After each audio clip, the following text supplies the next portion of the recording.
Bismillahirrahmanirrahim. Assalamualaikum warahmatullahi wabarakatuh. Pada kesempatan kali ini saya akan mencoba membahas tentang anatomi sistem penglihatan. Seperti yang kita ketahui, pada tubuh manusia itu terdapat yang namanya anatomi sistem panca indera, di mana sistem panca indera sendiri memiliki 5 bagian, yaitu penglihat, pendengar, peraba, pengecap, dan pembau. Pada kesempatan kali ini saya akan mencoba menjelaskan lebih detail tentang sistem penglihatan.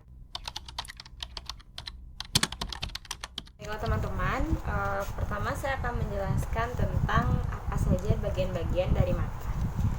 Seperti yang saya perlihatkan pada saat ini adalah bagian anatomi mata. Memang kurang jelas karena memang dari sumbernya pecah. Baiklah, di atas sini terdapat konjungtiva, dan di bawah konjungtiva itu terdapat bilik mata depan. Ya, bilik mata depan terletak di depan lensa, sedangkan pupil, bisa teman-teman perhatikan, di sini pupil, lalu di sini iris, kornea ada di bagian sini, lalu ada yang namanya sklera. Dan di tengah-tengah sini terdapat ini saraf optik ya, saraf optik mata. Dan di tengah-tengah ini terdapat namanya badan vitreous. Di sini ada makula, retina, koroid, dan yang terakhir tadi seperti yang sudah saya bilang, di sini ada saraf optik mata. Baiklah, setelah pemaparan apa-apa saja tadi bagian di dalam anatomi mata, saya akan menjelaskan juga fungsi dan bentuk-bentuk dari bagian anatomi tersebut. Yang pertama itu ada kornea. Kornea di sini, kornea adalah lapisan paling luar di bagian anatomi mata. Kornea ini merupakan jaringan berbentuk kubah transparan yang membentuk bagian depan mata atau bagian mata terluar. Dan fungsi kornea ini, seperti yang teman-teman bisa lihat di sini, fungsi kornea ini adalah untuk meneruskan jalan masuk cahaya ke dalam mata kita. Yang kedua itu ada bilik mata depan. Bilik mata depan atau bisa disebut juga dengan anterior chamber. Bilik mata depan ini merupakan kantung mata yang berbentuk jeli, di mana terdapat cairan aqueous humor di dalamnya. Di bagian sini bisa teman-teman perhatikan, yang mana cairan tersebut bisa meneruskan nutrisi kepada mata kita. Selanjutnya di sini terdapat sklera. Sklera merupakan bagian mata yang berbentuk jaringan putih yang keras, di mana mengandung jaringan fibrosa. Sklera ini menutupi hampir seluruh bagian mata kecuali kornea. Bisa teman-teman perhatikan di sini. Di bawah ini terdapat sklera, di atas juga terdapat sklera. Sedangkan untuk bagian kornea tidak terdapat sklera. Pada sklera ini terdapat otot yang dimana menggerakkan mata yang tertempel pada sklera ini. Selanjutnya kita akan masuk pada iris dan pupil. Iris dan pupil pada bagian anatomi mata ini merupakan satu kesatuan, atau iris dan pupil ini memiliki hubungan satu sama lain. Iris sendiri itu merupakan cincin mata, dan yang di tengah-tengahnya yang berwarna hitam itu biasa kita sebut dengan pupil. Iris mengatur banyaknya cahaya yang masuk ke dalam mata kita, sedangkan pupil itu merupakan otot yang nanti bisa membesar, mengecil, menutup, dan membuka. Misalnya saja pada saat mata diterpa oleh cahaya yang terang, maka iris akan menutup dan menyempit, sehingga otomatis pupil juga akan mengecil dan mengatur cahaya yang masuk ke dalam mata. Selanjutnya di sini terdapat lensa. Lensa sendiri merupakan jaringan transparan dan lentur yang posisinya tepat berada di belakang iris dan pupil. Lensa berfungsi untuk membantu memusatkan cahaya dan gambar yang akan masuk kepada retina.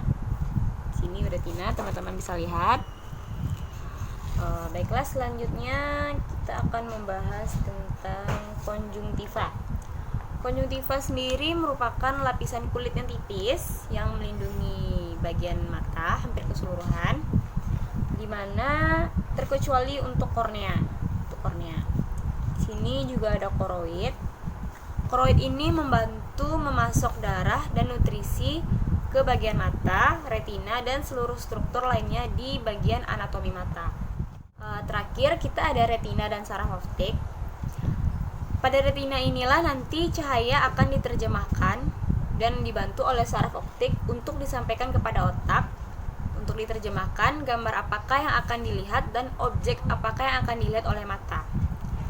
Cahaya yang masuk pada retina itu nanti akan diubah menjadi impuls listrik, dan impuls listrik tersebut akan disampaikan dan diterjemahkan oleh saraf optik ke bagian otak. Lalu otak kita secara otomatis akan menafsirkan kepada mata objek apa yang ingin dilihat dan gambar apa yang ingin dilihat oleh mata. Untuk seluruh deskripsi tentang bagian anatomi mata saya rasa sudah selesai saya jelaskan, dan saya rasa cukup jelas untuk teman-teman pahami. Selanjutnya saya akan menjelaskan tentang cara kerja mata pada mata. Pertama, saat kita melihat objek atau cahaya, maka objek atau cahaya tersebut akan diterima oleh kornea.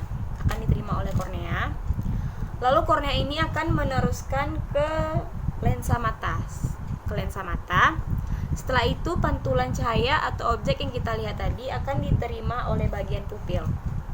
Sebagaimana yang kita ketahui tadi, iris dan pupil mengatur jumlah cahaya yang masuk ke dalam mata.